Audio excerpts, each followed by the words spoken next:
Last night I lay a-sleeping, there came a dream so fair. I stood in old Jerusalem, beside the temple there. I heard the children singing, and ever as they sang, I thought the voice of angels in heaven answer rang. I thought the voice of angels from heaven in answer rang. Jerusalem, Jerusalem, lift up your gates and sing. Hosanna in the highest. Hosanna to your King.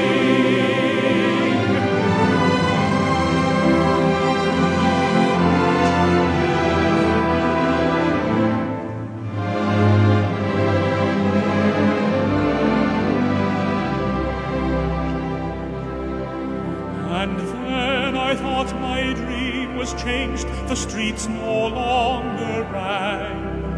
Hushed were the glad hosannas, the little children sang. The sun grew dark with mystery, the morn was cold and chill, as the shadow of a cross arose upon a lonely hill. As the shadow of a cross arose upon a lonely hill.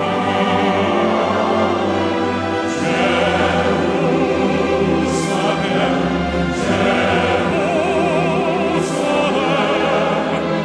lift up your gates and sing. Hosanna in the highest. Hosanna to your King.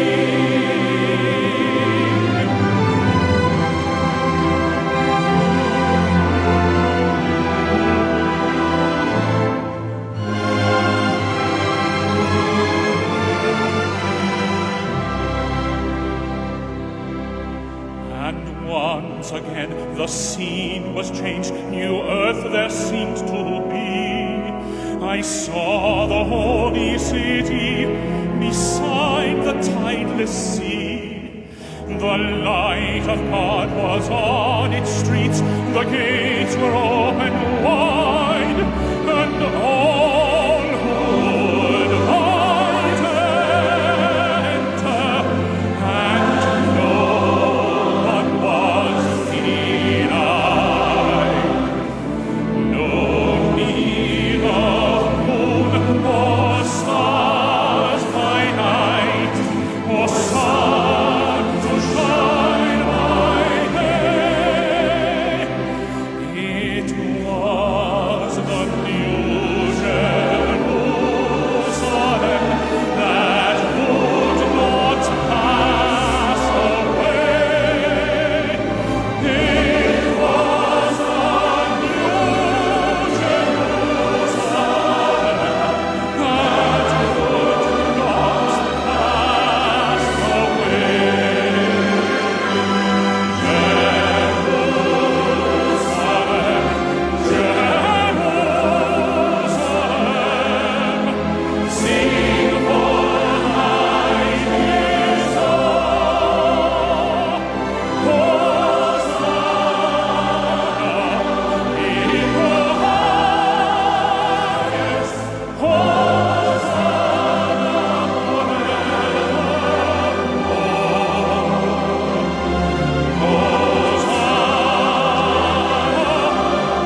Magandang gabi po muli sa ating mga mahal na mga kaibigan at mga kapatid. Narito po muli ang programa Ang Mga Aral na Katotohanan. Narito po muli tayo. Tayo po ay muling magkakasama-sama sa loob ng isang oras muna.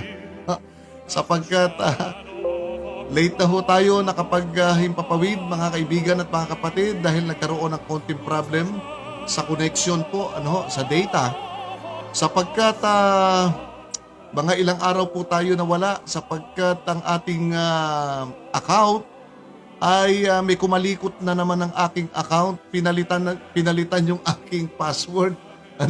Kaya hindi ko mabuksan-buksan ang aking Facebook. So, sa awa ng ating Panginoon ay minatira pa na ilang kopya pa ng aking account ay nakapasok po ako, no? Pero kung bubuksan ko po sa isang cellphone, ay hindi ko po talaga mabuksan. So anyway, ang mahalaga po ay narito po tayo ngayon lahat mga kaibigan at mga kapatid. Tayo po ay magpapatuloy sa ating pong pag-aaral ng salita ng ating Panginoon sapagkat marami na po nag-iintay, marami na po nagtatanong, marami silang mga katanungan na pinadala po sa akin na nais po nilang masagot at malaman nila ang mga kasagutan po sa kanilang magagandang katanungan. Anyway, ganun pa man po mga kaibigan at mga kapatid, ako po'y nagpapasalamat na narito po muli tayo at buhay at malakas sa tulong po ng ating Panginoon. Mga kaibigan at mga kapatid, dalangin ko po na kayong lahat dyan, ano man po ang inyong ginagawa, kung kayo man po ay abala sa inyong pang mga natitirang mga gawain ngayong pong gabi, ay binabati ko po kayong lahat ng isang magandang gabi ng Miyerkules po ng gabi. At ito po ay kinikilala po natin na ito po ay isang pulong panalangin na ginaganap sa ating iglesia para ang ating magkakapatid ay magkasama-sama sa isang panalangin at pagpapalakasan sa pananampalataya. Nagkakaroon tayo ng ganitong mga uri ng pagkakataon sa kalagitnaan ng linggo na kumisan po'y nagkakatipon para po tayo ay makapag-aral at tayo po'y magsama-sama sa isang panalangin. Maidalangin po natin ang kahilingan ng ating mga kapatid at ang ating mga hinanaing ay mailapit natin sa ating Panginoon. Bumabati rin po ako ng isang magandang pagbati po sa ating mga kapatid at mga kaibigan na nasa ibayong dagat po. Ano man po ang inyong kalagayan dyan, anumang oras ang inyong kalagayan, binabati ko po kayo ng isang magandang pagbati, gaya po ng aking dalangin na kayo rin po nawa ay nasa mabuting kalagayan. Mga kapatid, at ako po'y nagagalak sapagkat nakita ko po at nauuna si Sister Grace Tagaki. Nauna po kanina. Pagbukas ko pa lamang, nandyan na siya. And of course, Sister Edith de la Cruz. Sister Edith, magandang gabi. At salamat po. At kay di Sister Silayan. Sa Sister Evelyn. At si Brother Jordan Roldan. Magandang araw po at magandang gabi sa iyo. At si Brother Richard Agana. Nako, narito na si kapatid na Richard Agana. Bueno, mga kapatid, mga kaibigan, tayo po'y magpapatuloy sapagkat meron naman po tayong isang oras kung loloobin ng Panginoon. Mamayang gabi po, mga bandang 9:30, pwede po nating ipagpatuloy. Kaya lamang po tayo isang oras muna ngayon kasi na-late ako supposed to be. Dapat mga 5 or 5:30 magpapasimula po tayo. Nagkaroon po talaga ng ang hirap po kumonek ngayon. Pangalawa, yung aking Facebook ay merong kumatingting, merong kumalikot po. Alam naman ho natin yan, At yung kabilang grupo po dyan, ilang beses ako hinak ang aking Facebook. At ngayon naman, pinakailaman na naman, pinalitan yung, ewan pa paano napapasok nila yung aking password, Kahit anong gawin ko, hindi ako makapasok, hindi ko mabuksan. Pero salamat na lamang dito sa cellphone na ito, may natira pa dito sa account ko na nakapasok ako ngayong gabi. Ang totoo niya, hindi ako makakapasok sana ngayon, Pero pinagkalooban ng Panginoon, sabi ko, Panginoon, sana'y magkaroon na ng programa ngayong gabi. Anyway, mga kapatid at mga kaibigan, isang magandang gabi po sa ating lahat. Ako po'y nagpapasalamat sapagkat napakabuti po ng ating Panginoon. Ano man ang ating kalagayan ngayon, may suliranin man tayo, may pagsubok man tayo sa buhay, may karamdaman man tayo, huwag tayo mawala ng pag-asa. Ang ating Panginoon ay lagi nating kasama ang ating Panginoon Diyos ay lagi nakatunghay po sa atin. Gaya po ng aking paanyaya, kung meron po kayong mga kahilingan sa ating mga panalangin, mga kapatid, ipadala lamang ninyo, isulat lamang ninyo sa chat box dyan sa bandang ibaba, kung meron po kayong mga prayer request. Yan. At kung meron naman kayong gustong topic na itapik po natin, marami po tumatawag sa akin ngayon, At gusto ninyong pag-usapan natin, ang gusto ninyong malaman, ay ipadala nyo po sa akin ang inyong topic request. Sa tulong po ng ating Panginoon, ay gagampanan ko po na yan po yung pag-usapan natin at itapik natin. At kung meron po kayong mga katanungan naman, yan, na may kinalaman sa ating topic or out of topic, ay maaari po kayo magpadala ng tanong. Sa tulong din ng ating Panginoon ay akin pong gagampanan at sasagutin po ang inyong mga katanungan. So, ang totoo po niyan, marami pong katanungan ngayon nakahang ngayon at isa-isa po nating tatalakayin ngayon at ito ang ating magiging topic. At alam po naman ninyo mga kapatid, mga kaibigan, ang style po ng ating pag-aaral, ang mga aral na katotohanan, ang programang ito ay comparative study. Nagkukumpara tayo sa mga bagay na mga aral na ating napapakinggan na ikinukumpara natin doon sa mga aral na nasusulat naman sa Biblia. Na ano man ang ating narinig, ano man ang ating mga aral na ating napakinggan sa iba, ay para baga tayong nagkakaroon minsan ng doubt, ito kaya ay katotohanan? Ito kaya ay talagang aral ng Panginoon? Bueno, dadalhin natin dito sa programang ito sa mga aral ng katotohanan at ikukumpara po natin yung mga napakinggan nating mga aral mula sa labas o ano man yung mga aral na pumapasok po sa atin na para bagang gumugulo sa atin, ay ating pong lilinawin yan sa tulong po ng ating Panginoon, ay ating ikukumpara ito sa banal na kasulatan kung ito po'y sinasang-ayunan o kung ito po ay talagang nasusulat sa mga aral ng ating Panginoon at ng mga apostol. Beno mga kapatid, sapagkat ang oras ay napakadaling umiikot, tayo ang humahabol sa oras, ang oras ay takbo lang ng takbo yan, tayo naman humahabol sa kanyang takbo. Beno, nagmamatuli ng ating oras, tayo po muna ay mananalangin mga kapatid, mga kaibigan. Atin munang ihabilin ang ating programang ito sa ating pag-aaral para po tayo ay gabayan ng banal na Espiritu Santo para maunawaan po natin ang mga magagandang topic na ating pong tatalakayin sa oras na ito. Beno, samahan niyo po ko sa isang panalangin mga kapatid.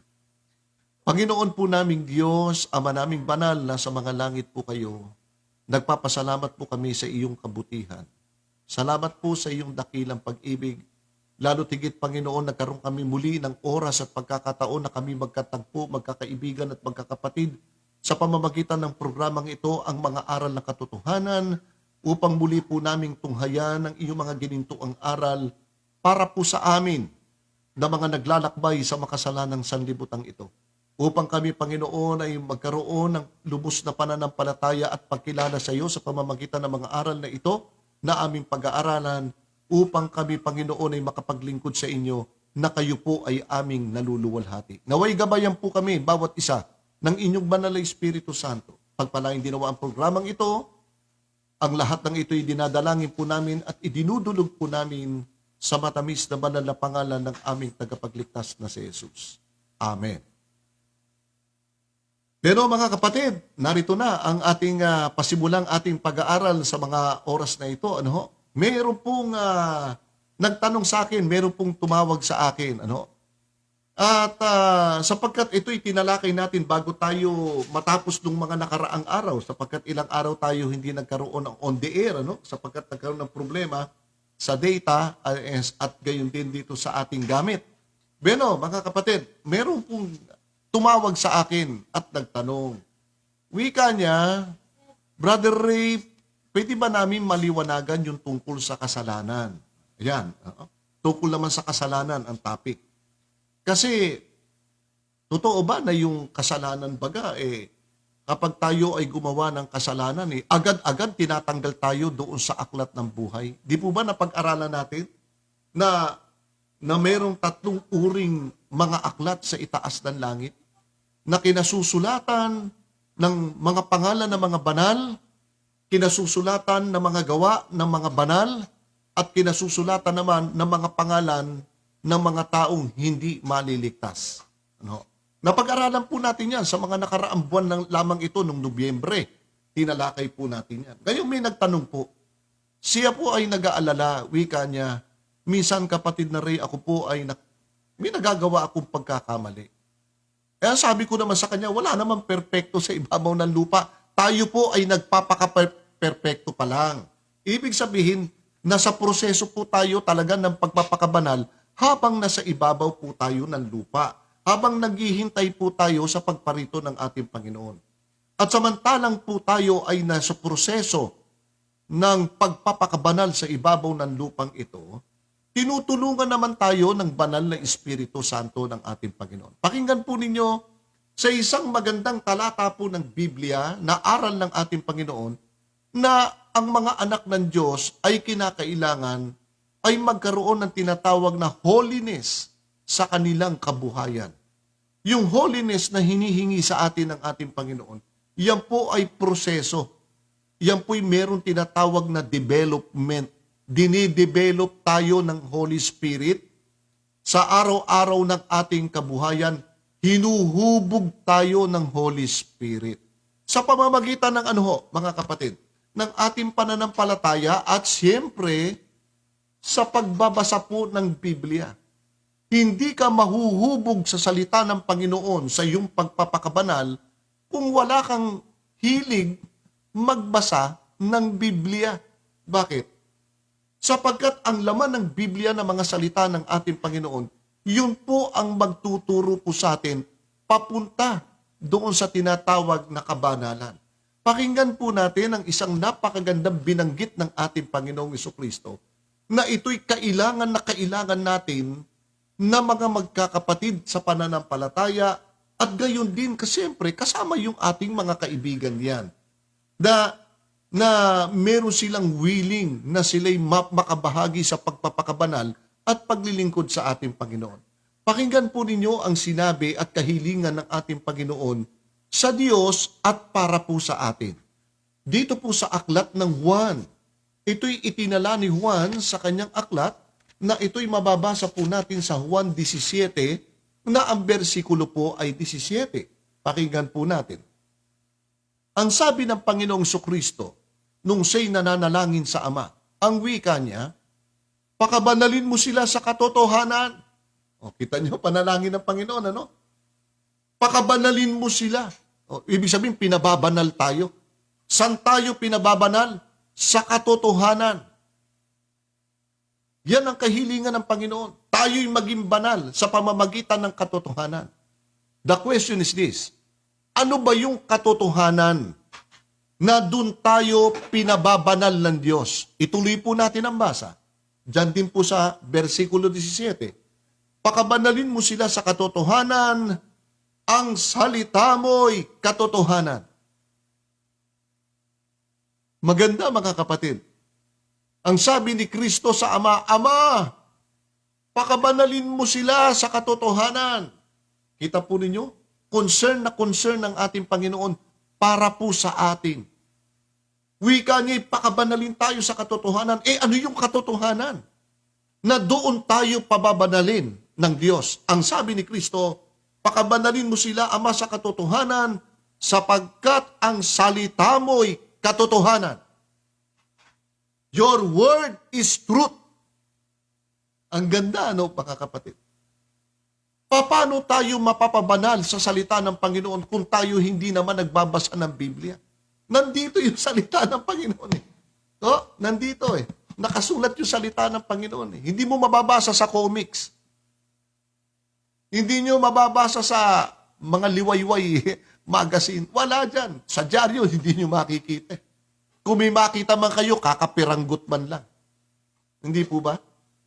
Kung gusto natin na makabahagi dun sa pagpapakabanal, na dun tayo pababanalin ng ating Panginoon sa katotohanan, sapagkat ang salita ng Diyos ay katotohanan, pumunta tayo rito sa Biblia.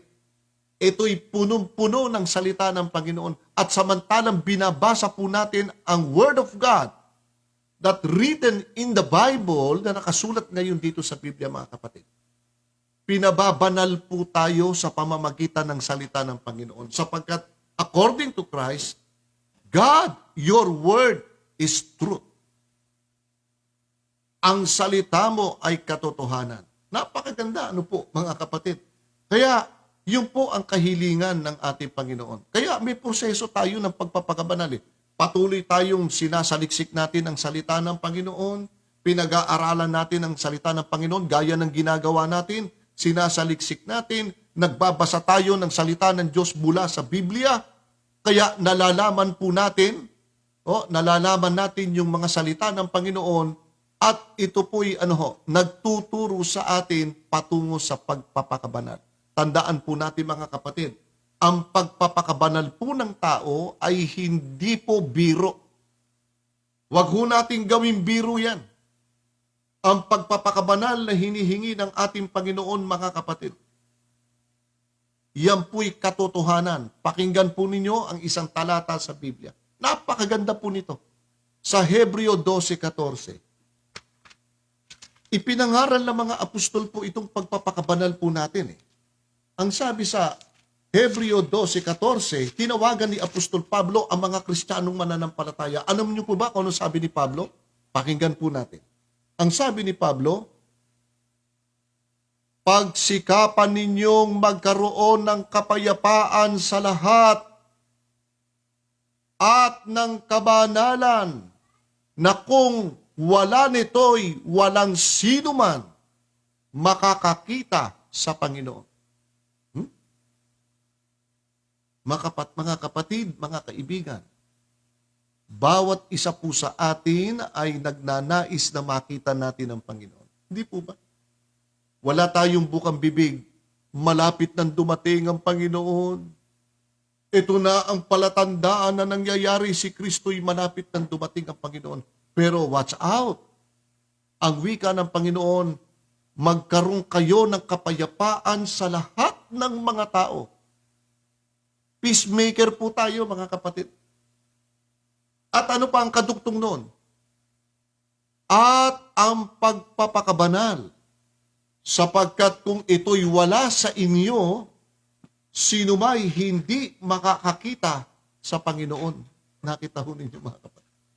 Kaya yung pagpapakabanal po, talagang napakahalaga po yan, mga kapatid. Alam niyo po ba, mga kapatid, ang isang pagpapakabanal napakahalaga? Ang iglesia, yung binubuo ng mga taong mananampalataya, mga kapatid, mahal na mahal ng Diyos ang iglesia. Tayo, we are the church. Seventh-day Adventist is a church. Ang Seventh-day Adventist ay binubuo ng mga taong mananampalataya kay Kristo na naghihintay sa ikalawang pagparito ni Kristo. Kaya tinawag silang Adventist, mga nagsisipaghintay. At doon sa loob ng iglesia, mga kapatid, doon tayo hinuhubog. Hinuhubog din tayo ron sa loob ng iglesia sa pamamagitan ng mga aral na ating napapakinggan. Kaya nga sa loob ng iglesia, merong aralan Nag-aaral tayo. Bakit? Sapagkat sa loob ng 6 na araw, busy po tayo Kaya pagdating ng 7 araw, meron tayong pag-aaral sa loob ng church. At doon sa loob ng church, binubuksan natin ang Bible. Dahil doon nakatalaga, doon nakasulat ang salita ng ating Panginoon. Di po ba? Kaya, napakahalaga po ang pagpapakabanal. Basahin ko sa inyo ang aklat ng Epeso, Kapitulo 5, na ang bersikulo po ay 25. Pakinggan po natin itong 5:25 ng aklat ng Epeso. Ang sabi rito ay ganito. Mga lalaki, ibigin ninyo inyong asawa, gaya naman ni Kristo na umibig sa iglesia, at ibinigay ang kanyang sarili dahil sa kanya. Kita nyo, Ano kahalagahan ng iglesia sa paningin ng Panginoon? Abay, napakahalaga. Iniibig. God so loved the church. Sino yung church? Tayo po yung mga tao. Binubuo ng mga tao na na tumanggap kay Kristo. Kaya kapag tinanggap natin si Kristo, kabilang tayo sa tinubos niya sa kasalanan. Kaya God and Jesus Christ love the church. Second, upang kanyang pakabanalin ito, o kita ninyo, pinababanal ng ating Panginoon. Ang alin? Yung church na kanyang iniibig. Tayo, we are the church. God loved the church. At sapagkat mahal ng Diyos, mahal ni Kristo ang iglesia na tumanggap sa kanila. Ano sabi? Pinababanal sila ng Diyos ngayon. Kaya ang sabi ng Biblia, upang kanyang pakabanalin ito na nilinis sa pamamagitan ng paghuhugas ng tubig na may salita. Mga kapatid, we as a Seventh-day Adventist Church, dumaan tayo sa proseso ng tubig. Ibig sabihin, dumaan tayo sa proseso ng bautismo ng ating Panginoon. Binautismuhan tayo sa tubig bilang simbolo ng paglilinis natin mula sa kinamulatan nating makasalanang buhay. At samantalang hinuhugasan tayo ng tubig sa pamamagitan ng bautismo, ang wika ng Biblia, merong kasamang mga salita ng Diyos. Hindi ba? Paano naging kasama ang salita ng Diyos nung tayo binabautismohan? Inaralan muna tayo. Hindi ba? Hindi ka naman mababautismo kung hindi ka muna inaralan. Kaya ang sabi ng Panginoon sa 28:19 ng Mateo, magsihayo kayo at gawin ninyong alagad ang lahat ng mga bansa. O kita nyo? Pag sinabing gawin ninyong mga alagad, ang ibig sabihin ng ating Panginoon, make them followers of me. Gawin ninyong tagasunod sa akin ang lahat ng mga bansa. And then, baptize them in the name of the Father and of the Son of the Holy Spirit. Kita nyo? Ginagawa muna tayong tagasunod. Paano ka susunod kung hindi ka muna inaralan? Kaya tayo naging tagasunod ni Kristo na tinatawag na kanyang mga alagad sapagkat inaralan muna tayo. Yun ang proseso. At pagkatapos ng tayo sumampalataya, tinanggap natin ng ating Panginoon, dumaan tayo sa proseso ng tubig sa pamamagitan ng bautismo. Kaya tayo na tumanggap niyan, we are now belong to the church. Bahagi na po tayo ng iglesia ng ating Panginoon. Oh? So, yun po ang paliwanag ng Biblia. Ituloy pa natin. Kita ho natin, tayong nasa loob ng iglesia ay inibig ng Diyos at tayo'y pinababanal niya sa pamamagitan ng tubig at ng kanyang mga salita.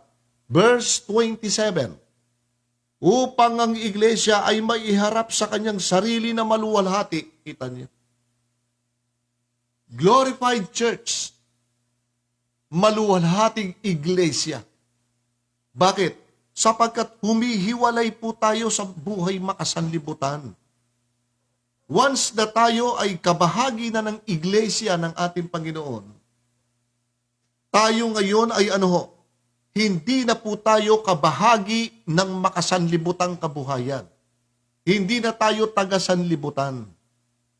Yun ang maganda ron Kaya ang sabi dito, upang ang iglesia ay sa kanyang sarili ay maiharap na maluwalhati, na walang dungis o kulubot o anumang gayong bagay, kundi ito'y nararapat maging banal at walang kapintasan. Ayun po.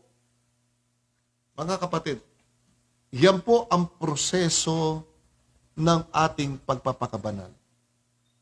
Lalayo po tayo sa lahat ng kulubot ng buhay ng sanlibutang ito. Naiiba po tayo. Kaya sabi ng Panginoon, ang wika ni Apostol Pablo sa Roma 12:2, tignan po ninyo mga kapatid, magbago kayo, mag-iba kayo ng inyong pag-iisip. O kaya tayo, mag-iiba tayo ng pag-iisip. Huwag kayong makiayon sa sanlibutan ito, kundi bagkus kayo magbago ng inyong pag-iisip. Kaya kinakailangan magbago tayo ng pag-iisip. Kapag hindi tayo nagbago ng pag-iisip, galing na nga tayo sa sanlibutan, tinanggap natin si Kristo, hindi pa rin tayo nagbago ng ating pag-iisip, makasanlibutan pa rin tayo, ay hindi ka maliligtas. Bakit? Hindi mo mayayakap yung pagpapakabanal Di ba? Kaya sabi ni Apostol Pablo, magkaroon kayo ng kapayapaan sa lahat ng mga tao at ang pagpapakabanal, ang sino mang wala nito ay hindi makakakita sa ating Panginoon. Amen, mga kapatid. Ano? Lahat naman tayo ay talagang nagnanais natin makita ang ating Panginoon. Kaya sundin po natin ang payo ng ating Panginoon, sundin natin ang utos ng ating Panginoon. Ang sabi ng Panginoon, tayo po lahat ay kinakailangan magpakabanal. At ang ating pagpapakabanal, this is a process. Paano ka dadaan sa proseso kung wala ka naman pananampalataya, makasanlibutan ka pa rin? Ay, wala kang proseso ng pagpapakabanal. Bakit? Ang utak natin makasanlibutan pa rin. Kaya para dumaan ka sa proseso ng pagpapakabanal at maabot natin yung pinaaabot ng Panginoon sa atin, ano sabi? Ay, huwag kayong makiayon sa sanlibutan ito. Abay, iwan na natin yung makalupang kabuhayan. Iwanan na natin ang makasanlibutan. Alam naman natin ibig sabihin ng makasanlibutan. Andyan yung mga gawa ng laman. Ay, para malaman natin yung buhay sanlibutan, ay basahin natin ang Biblia, mga kapatid. Bibigyan ko kayo ng sample. Ano ba yung mga nasa sanlibutan na pinaiiwas sa atin ng Panginoon na hindi na tayo dapat makibagay doon? Buksan natin ang aklat ng unang Juan. Ay napakaganda po ang pagkakabanggit dito. Naku, mga kapatid. Tignan po ninyo ha. Dito po sa Kapitulo 2 ng unang Juan, babasahin ko sa inyo. Na ang bersikulo ay 15 at 16. Bigyan ko kayo ng sample. Ano yung nasa sanlibutan na pinaiiwan na sa atin ng Panginoon? Sapagkat ang sabi ni Pablo sa 12:2 ng Roma, huwag kayong makiayon sa sanlibutan ito. Kung pagkus kayo magbago ng inyong pag-iisip. Pakinggan po ninyo, babasahin ko ang ilang bagay na nasa sanlibutan na gustong-gusto ng maraming tao. Pakinggan natin. Huwag ninyong ibigin ang sanlibutan. Ayan. Ni ang mga bagay na nasa sanlibutan, kundi ang sino mang umiibig sa sanlibutan ay wala sa kanya ang pag-ibig ng Ama. Wow. Mabigat ito, mga kapatid. Mga kaibigan din namin. Kung tayo ay worldly living pa rin. Naku. Ang sabi, wala ang pag-ibig ng Ama sa kanila. Wala. Bakit? Inibig nila sanlibutan. O, kaya merong ibang mananampalataya, ay naku, sunod sa moda. Hindi naman masama yung moda. Kung yung moda, tinatanggap ng Diyos. Merong mga moda rito ngayon, hindi tanggap ng Diyos Halimbawa, yung pananamit. Diba? Mga kababaihan, naku po, mag-ingat po kayo sa pananamit. O tayong mga Adventista na naghihintay sa pagparito ng Kristo, ingat din po tayo sa pagsusuot ng damit. Ay magpunta ka sa mall, lahat ng kababaihan do, kahit matanda na naka-shorts pa Hindi bali maka-shorts kung hanggang tuhod. Kaso labas na nga yung likod. Labas na yung puwet Christian way living pa ba yun? Damit pa ba ng Kristiyano yun? Ay, hindi po damit ng Kristiyano yun. Damit po ng makasanlibutan po yun. Pakinggan natin. Sapagkat ang lahat na nakasasanlibutan ay ang masasamang pita ng laman. O, ayan na. Work of the flesh. Naku, dami niyan. Ano pa? Ang masasamang pita ng mga mata. Naku po, yung gusto makita ng mga mata. Ano pa? At ang kapalaluan sa buhay, hindi mula sa Ama, kundi sa sanlibutan. Mga kapatid, yan po ang ilan sa mga katangian. Kung gusto ninyo malaman, ay sa susunod na meeting natin. Kung matutuloy tayo mamayang gabi, 9:30, pagkatapos namin ni kapatid na Benny sa Nasusulat Ministry, ay itutuloy po natin yan. Itutuloy natin yan. Mamayang 9:30, loobin nawa. Kung kayo papayag, mamayang 30, sige, tuloy po natin mamaya. Kung ano ibig sabihin ng mga binasa natin kanina. Bueno, mga kapatid, titigil muna tayo dyan sa topic na munang yan. Alam naman natin yan. Pagpapakabanal, kailangan po natin yan sa proseso ng ating pamumuhay habang naghihintay po tayo sa ikalawang pagbabalik ng ating Panginoon. Alright. May tanong po dito. Ang tanong sa akin ay binasa niya doon sa unang Juan 5:16 at 17 na ang wika rito, alin ang kasalanan na hindi ikamamatay? at alin ang kasalanang ikamamatay? Magandang tanong yun. Ha? Meron daw kasalanang hindi ikamamatay. Abay, gusto natin yun. Gusto natin yun, mga kapatid. Biro mo, nagkasala ka, di ka pa mamamatay. Pero ang sabi ng Biblia, ang kabayaran ng kasalanan ay kamatayan. O babasahin natin. 6:23 ng mga taga-Roma. Baka gumawa tayo ng gumawa ng kasalanan. Hindi pala ikamamatay eh. Hindi po ganun yun. Pakinggan po ninyo ang sabi sa 6:23, sapagkat ang kabayaran ng kasalanan ay kamatayan. Kamatayan pala ang katapat ng kasalanan eh. Alin yung kasalanang hindi ikamamatay? Yan po ang aalamin natin doon sa nagtanong. Sasagutin po natin ngayon sa mga oras na ito. Babasahin ko po sa inyo ang talatang ginamit nung nagtanong po sa atin sa unang Juan, Kapitulo 5, na ang bersikulo po ay 16 hanggang 17. Pakinggan po natin sa nagtanong na ito. Ito po, babasahin ko po sa inyo. Kung makita man o kung makita ng sino man na ang kanyang kapatid ay nagkakasala, progressive o, nagkakasala. Hindi sinabing nagkasala, kundi ang sino man, kung makita ng sino man na ang kanyang kapatid ay nagkakasala. Continuation, progressive, ika nga. Nagpapatuloy sa kasalanan. Nagkakasala ng kasalanang hindi ikamamatay. Meron palang kasalanang hindi ikamamatay. Lilinawin natin to mga kapatid, mga kaibigan. Baka isipin nyo, pwede pala tayo gumawa ng kasalanan, di pala tayo mamamatay. Hindi po ganon, hindi po. Binasa ko kanina, ang kabayaran ng kasalanan ay kamatayan. Alin naman tong kasalanang hindi ikamamatay? Ituloy natin ang basa. Andito rin po ang paliwanag eh. Ang sabi rito, kung makita ng sino man na ang kanyang kapatid ay nagkakasala ng kasalanang hindi ikamamatay, ay idalangin siya at bibigyan siya ng Diyos ng buhay. Ayun. Andun ang sagot. Doon sa nagtanong po sa atin, alin yung kasalanang hindi ikamamatay? Yan yung kasalanang idinalangin sa Diyos. Yan yung kasalanang hiningi ng kapatawaran sa Diyos. Kapag ang tao ay nagkakasala, o di patuloy. At pagkatapos ipinakilala sa kanya yung kanyang kasalanan, nakilala niya yung kanyang kasalanan. Na patuloy niyang ginagawa, nakilala niya na gumagawa siya ng kasalanan. At pagkatapos idinalangin siya sa Diyos, yung kasalanang nagawa niya, hindi niya ikamamatay. Bakit? Idinalangin niya sa Diyos eh. Hiningi niya ng tawad sa Diyos. Kaya yung mga kasalanang nagawa niya, nakilala niya, hiningi niya ng tawad sa Diyos, yun ang kasalanang hindi niya ikamamatay sa dagat-dagatang apoy. Bakit? Hiningi niya po ng kapatawaran eh.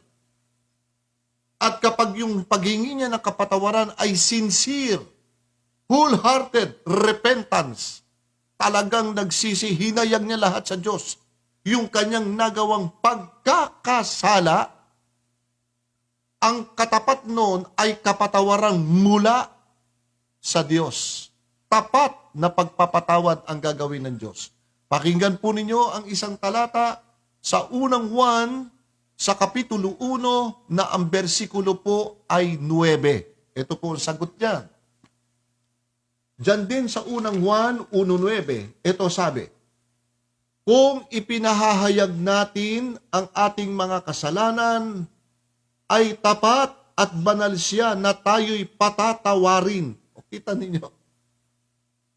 Kung tapat yung ating pagsisisi, tapat yung ating pagkukumpisal sa Diyos, tapat yung paghingi natin ng tawad sa Diyos, tapat din naman ng Diyos, tatapatan ng Diyos yun.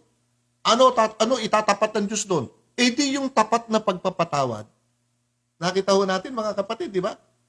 Kaya ang sabi ng Panginoon, kung ipinahahayag natin ang ating mga kasalanan, ay tapat at banal siya na tayo'y patatawarin sa ating mga kasalanan at tayo'y lilinisin sa lahat ng kalikuan. Di ligtas ka, di ba? Hindi mo ikamamatay yung nagawa mong kasalanan. Bakit? Pinagsisihan mo Dinalangin mo, hiningi mo ng tapat, ng kapatawaran, tapat kang nagsisi, tapat kang humingi ng tawad. Kapag tapat tayo humihingi ng tawad, talagang nagsisisi tayo, tatapatan din tayo ng Diyos. Ano ang pantapat ng Diyos? Di yung tapat na pagpapatawad. Kapag pinatawad tayo ng Panginoon, maswerte po tayo. Pakinggan po ninyo sa 32:1 ng Aklat ng Mga Awit. Babasahin ko po sa inyo. Ang sabi ni Haring David, si David po'y nakaranas ng pagpapatawad po ng ating Panginoon sapagkat napakalaki ng kasalanan. Ang ginawa, pinapatay niya si Uriah. Asawa ni Bathsheba. Pinapatay niya sa digmaan. Bakit? Gusto niya makakuha yung asawa ni Uriah. Maganda. Sexy pa. Natipuhan ni David. Abay, kinuha niyang asawa. Kaya yung kasalanan ni David, hiningi niya po ng tawad yun. Ano sabi ng Panginoon sa kanya? Ito mapalad siyang pinatawad ng pagsalangsang na tinakpan ang kasalanan. Mapalad ang tao na hindi paratangan ng kasamaan ng Panginoon at walang pagdaraya ang diwa niya. Naku, napakaganda po mga kapatid, mga kaibigan. Napakaganda. Kaya naranasan po ni David yan. Mapalad ang tao na pinatawad ng ating Panginoon, mapalad din ang tao na hindi pinaratangan ng ating Panginoon. Yun. Yun po ibig sabihin yan. Kasalanang hindi ikamamatay. Ano yung kasalanang ikamamatay? Na hindi ikamamatay. Yan yung kasalanang inihingi niya ng tawad sa Diyos. At siya'y tapat na nagsisi, idinalangin, tapat din naman pinatawad ng ating Panginoon. Kaya ligtas siya. May buhay na walang hanggan. So yun po ang aral ng Biblia. Alin naman yung kapatawarang ano naman yung kasalanang ikamamatay ng tao? Yan yung kasalanang hindi hiningi ng tawad. Pakinggan po ninyo sa aklat ng mga taga-Roma Kapitulo 2. Ang taong matigas ang ulo ayaw magsisi sa kasalanan ay naku po. Yun ang binabanggit sa unang 1 din. Sa 5:16, yan yung kasalanang ikamamatay. Yung hindi hiningi ng tawad sa Diyos. Matigas ang ulo, matigas ang kukote. Pakinggan po ninyo sa Kapitulo 2 ng mga taga-Roma na ang bersikulo po ay 5. Ito sabi, dapat ayon sa iyong katigasan at ang iyong puso, hindi nagsisisi ay nagtitipon ka sa iyong sarili ng puot sa kaarawan ng kapuutan at pagpapahayag na tapat na paghuhukom ng Diyos. Kita po ninyo? Alin yung kasalanang ikamamatay? Ito yung kasalanang hindi hiningi ng tawad. Hanggang sa mamatay siya, hindi niya hiningi ng tawad. Kaya ano sabi ng Panginoon? Ikaw na hindi nagsisisi sa iyong kasalanan, sa katigasan ng iyong puso, ay nagtitipon ka ng galit ng Panginoon sa araw ng paghuhukom. Uy, mapanganib po yun. Sana'y wag po natin maranasan yun, mga kapatid, bago ipikit natin yung ating mga mata. Abay, dumalangin na tayo araw at gabi sa Panginoon na humihingi tayo ng tawad sa ating Panginoon. Pero wag nyo hintayin ipikit yung mata nyo, Baka naman bigla kayong atakihin sa puso, hindi na tayo nakahingi ng tawad, abay kaabag-abag tayo. Dapat, lagi tayong humihingi ng tawad, mga kapatid. Minsan, hindi natin alam, may nagagawa tayong pagkakamali. Hindi po ba? Kaya kinakailangan, sa tuwi-tuwi na, tuwing tayo mananalangin, laging nakapaloob yung Panginoon, ano man ang aming nagawang pagkukulang sa iyo at sa aming kapwa. Please, forgive us our sins. Pinagsisisihan po namin. See? Di ba napakaganda? Maluwag sa loob natin. Taos-puso tayong humingi ng kapatawaran sa ating Panginoon. Meron pang isa. Nako, baka malimutan pa natin. Mga kapatid, mga kaibigan. Yung mga nag-aaral po ng Biblia at nagsasaliksik. Nako, iwasan po natin to. Pakinggan po natin, may babasahin ako sa inyo. Ito pang isang kasalanang walang kapatawaran. Ito, babasahin ko sa inyo. Pakinggan po ninyo maigi to. sa aklat ng Hebreo sa Kapitulo 10 na ang bersikulo ay 26. Tandaan nyo, 10:26 ng Hebreo. Ito sabi, sapagkat kung ating sinasadya ang pagkakasala, may kasalanang sinasadya, alam na natin kasalanan, ay sadyain pa rin natin gawin. Anong sabi ng Biblia? Pagkatapos na ating matanggap ang pagkakilala sa katotohanan, ay wala ng haing natitira pa patungkol sa kasalanan, kundi isang kakilakilabot na paghihintay sa paghuhukom at isang kabangisan ng apoy na lalamon sa mga kaaway. Mga kapatid, merong kasalanang sinasadya. Ano katapat nun? Merong kasalanang hindi sinasadya. Mga accidental, kung tawagin natin. So, ingat po tayo sa ating hakbang ng ating buhay. Mag-ingat ako, mag-ingat din po kayo mga kapatid. Mag-ingat kayo, mag-ingat din ako. Ito'y para sa atin mga kapatid. Vice versa, sa inyo at ako. Kasama ako dyan. Lahat tayo. Watch out. Maging maingat po tayo. May isa pa rin kasalanan. Bukod dito. Meron pa isa. Babasahin ko sa inyo. Kapitulo 6 ng Hebreo. Nako. Ito na yung tanong ni kapatid na Julius. Ano ba yung kasalanang walang kapatawaran? Ito. Ito yan. Kapatid na Julius, pakinggan mo maigi to. Kapitulo 6 ng Hebreo, versikulo 4. Sapagkat tungkol sa minsang naliwanagan, ayan, yung mga tao minsang nakatanggap ng liwanag ng katotohanan, mga aral. At minsang nakalasap ng kaloob ng kalangitan. Nakatanggap tayo ng kaloob ng kalangitan. At mga nakabahagi ng Espiritu Santo. Nakabahagi tayo ng patnubay ng Espiritu Santo. Pinapaalalahanan tayo. Maganda yon. Bakit? Yung pagpapaalaala sa atin tungkol sa Diyos, ay Espiritu Santo ang nag-uudyok noon, ang nagpapaalaala sa atin. Swerte natin. Ito pa. At nakalasap ng mabuting salita ng Diyos. Wow, ganda. Nakalasap tayo ng ng mga aral na maka-Diyos. Mga nasusulat sa Biblia, natutunan natin basahin. Naalaman natin lahat yan. Ano pa sabi? At ng mga kapangyarihang panahong darating. Nakalasap tayo ng mga makapangyarihang panahong darating. Napakaganda niyan, mga kapatid. Biro mo, alam natin yung mga signs of the times, mga palatandaan na nangyayari sa lupa. Yan ay kaloob ng ating Panginoon. Gift of Holy Spirit din yan. Pinaalaala sa atin yung mga nangyayari sa atin. Na ito ay paalaala na si Kristo'y malapit nang dumating. Di ba ang ganda? Pagkatapos, ano pa ginawa natin bandang huli? Matapos nating malasapan lahat ng kaloob ng langit na ito, ano ginawa natin sa bandang huli? Tuloy natin ang basa. Versikulo 6. At saka nahiwalay sa Diyos. Ito na ngayon yung kasalanang wala nang pagpapatawad. At saka nahiwalay sa Diyos. Delikado. At saka nahiwalay sa Diyos ay hindi maaaring baguhin. Silang muli sa pagsisisi. Ayun. Yung mga taong nakalasap ng pabalita ng Diyos, mga taong tumanggap na makalangit na kaloob, mga taong tumanggap na nasa Diyos. Kita mo. At saka nahiwalay sa Diyos, meron pa palang tendency na ang tao'y mahiwalay pa sa Diyos. Ano sabi nun? Ay hindi na sila maaaring baguhin sa pagsisisi. Bakit?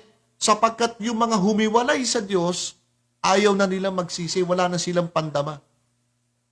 Ibig sabihin nun, iniwanan na sila ng Holy Spirit. Kasi ang Holy Spirit ang nagpapaalaala sa kanila para magsisi. Di po ba?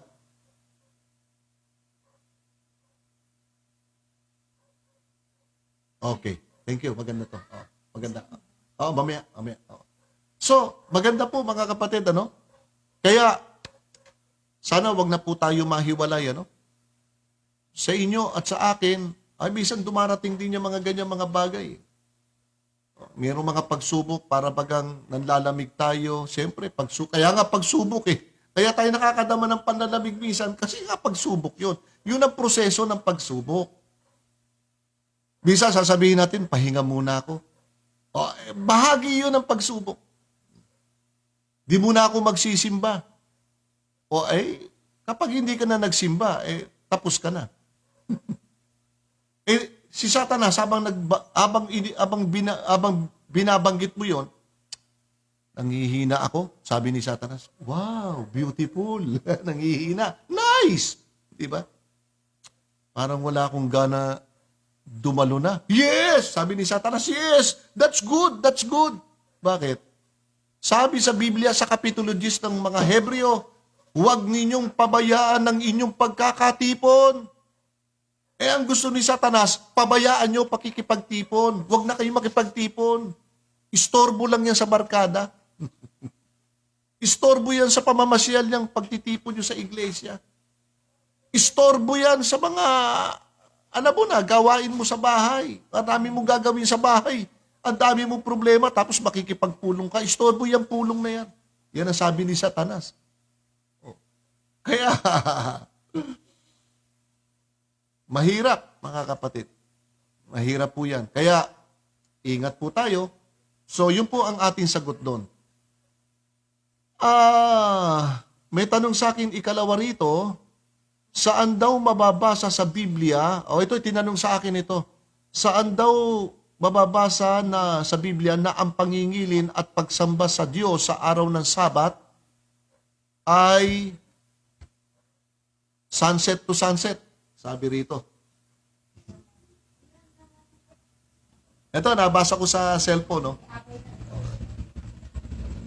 Sabi sa cellphone, kararating lang po. Ito yung naka-plus na rin doon sa, doon sa Facebook. Inulit-uli sa akin dito.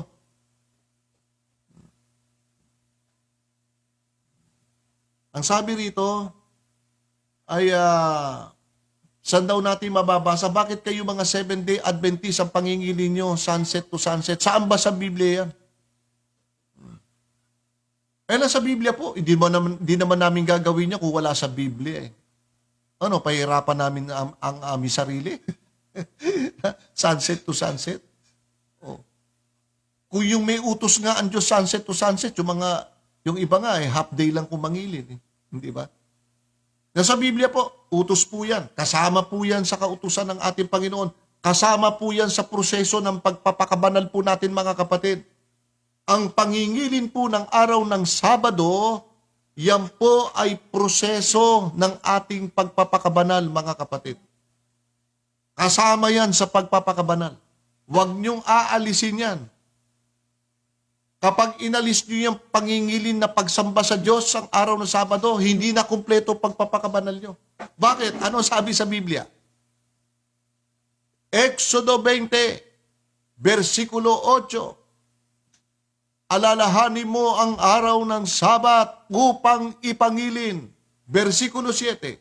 6 na araw na gagawa ka, ngunit sa ikapitong araw ay Sabat sa Panginoon mong Diyos.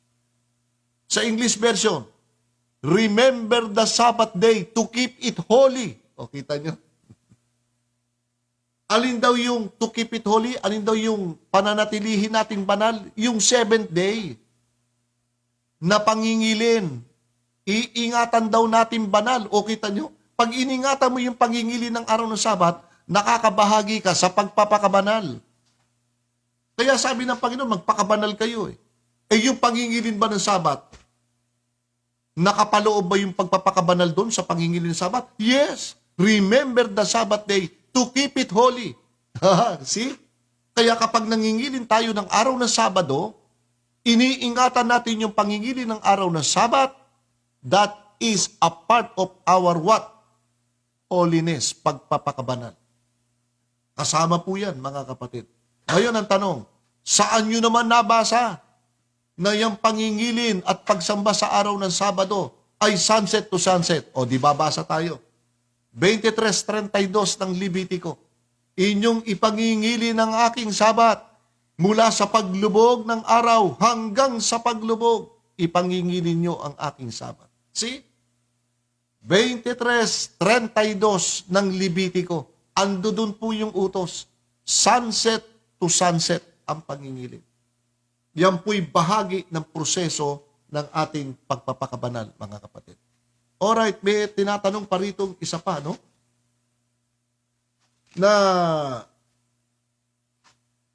Teka, may tanong po rito eh. Ang tanong po rito, kung ang tao daw, pwede, asan ba yung aking, nawawala yung aking director eh. Director!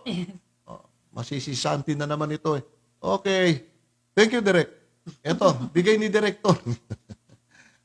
Talagang matanda na itong Director ko. Teka muna sandali, ha? Ito po ay galing kay Sister Felisa Norma Carlos. Magandang gabi po, Sister Felisa, sa iyong panonood at pagsubaybay sa programang ito, ang mga aral ng katotohanan. Ang ganda ng tanong ni Sister Felisa.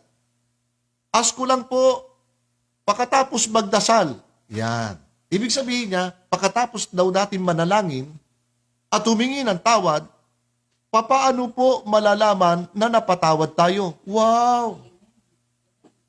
Nice question, mga kapatid. Bihirang itanong ito. Bihirang itanong ito. Papaano nga naman? Halimbawa, nanalangin ako, Panginoon, patawarin niyo ako sa mga kasalanang nagawa ko. E di hinayag mo na yung kasalanan. First step, ginawa mo. Sister Norma, ang unang step ay ikumpisal mo ang kasalanan mo.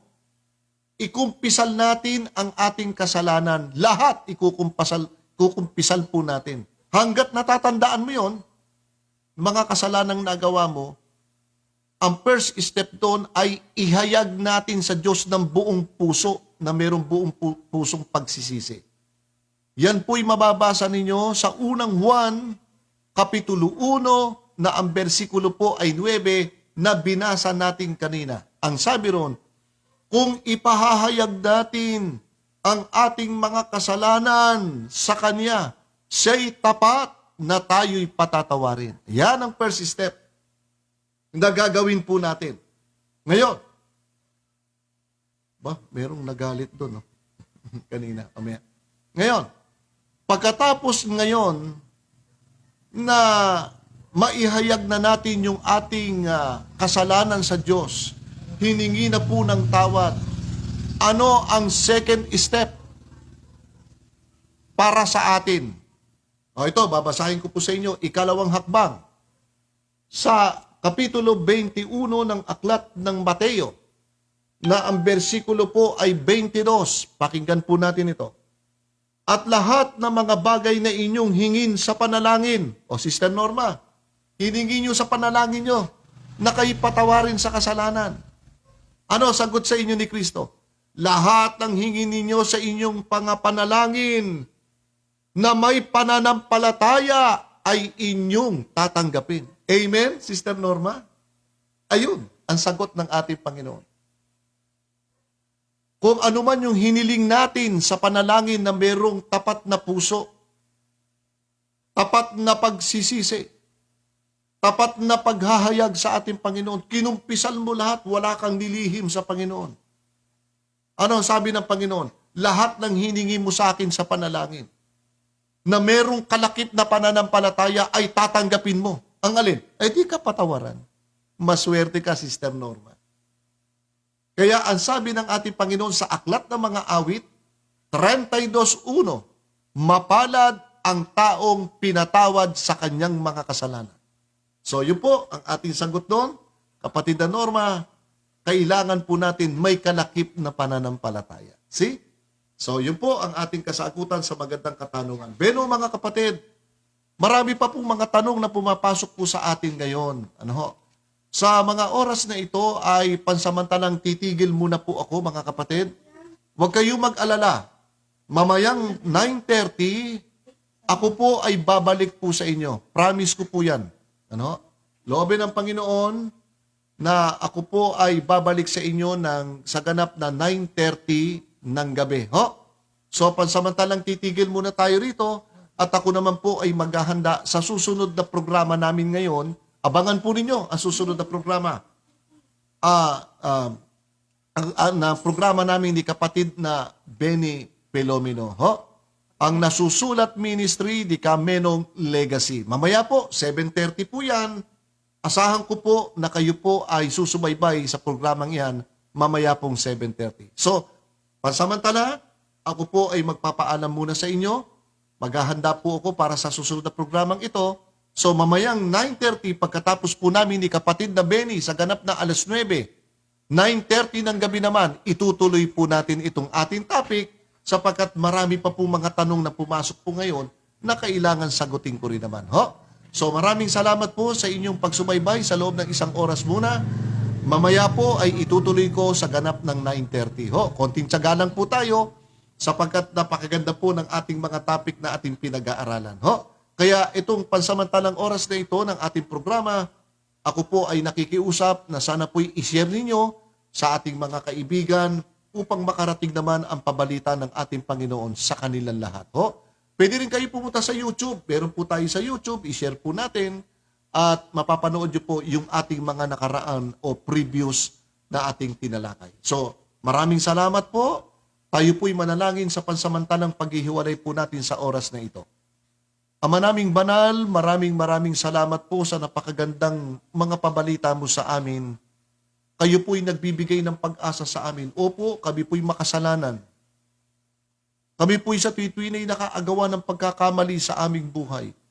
Ngunit nagpapasalamat kami sapagkat nandyan po kayo palagi handang makinig sa amin kung kami lamang po ay magsisising taus-puso sa aming mga puso sa mga nagawa naming mga pagkakamali. Salamat po, Panginoon, sa iyong dakilang pag-ibig at pagpapatawad na handa kayong magpatawad kung kami lamang po ay patuloy na magpapasakop at lubos na magsisisi sa aming pagkakasala. Nawa ang biyaya ng Ama, ng Anak at ng Espiritu Santo'y tanggapin po ng bawat isa po sa amin. Ito po ang aming dalangin, kalakip ang paghingi namin ng kapatawaran sa lahat ng aming pagkakasala sa matamis na banal na pangalan ng aming tagapagligtas na si Jesus. Amen. So maraming salamat po mga kaibigan. Mamaya po, 9:30, magbabalik po uli ako sa ating programa. Thank you and bye-bye for a while.